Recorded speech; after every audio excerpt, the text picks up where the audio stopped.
কারো ক্ষতি করে, কারো লোকসান করে কোনোদিন নিজের ভালো হবে এটা ভাবিও না, ঠিক আছে? কারণ সময় তোমাকে সাথ দেয়, তাই তুমি তখন সেটাকে ভালো মন্দ কাজে লাগিয়ে দাও।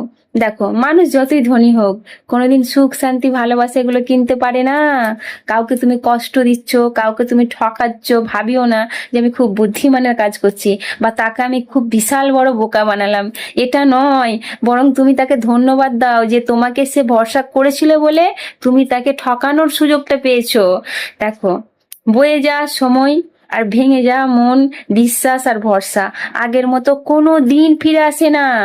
তাই এই জিনিসগুলোকে না ঠুনকো ভেবো না, এই জিনিসগুলোকে একদম সস্তা ভেবো না। দোকানে, বাজারে, ঘাটে, রাস্তাতে এগুলো পাওয়া যায় না। এগুলো পাওয়া যায় একমাত্র মানুষের মন থেকে। যদি এই বিশ্বাস, ভরসা, ভালোবাসা, সম্মান, গুরুত্ব দিয়ে তোমার সামনে কেউ উপস্থিত হয়, সেগুলোকে নিয়ে ছেলে খেলা করো না। কারণ আজকে তুমি সেই যে সময়টা নিয়ে তুমি তার সাথে ছলনা করছো, কষ্ট দিচ্ছ বা তার বিশ্বাস ভরসা নিয়ে খেলা করছো, একদিন কিন্তু তোমাকে ঘুরে আবার সময় আসবে, কিন্তু সেই সময়টা তোমার থাকবে না, সেই সময়টা থাকবে তোমার কর্মফলের।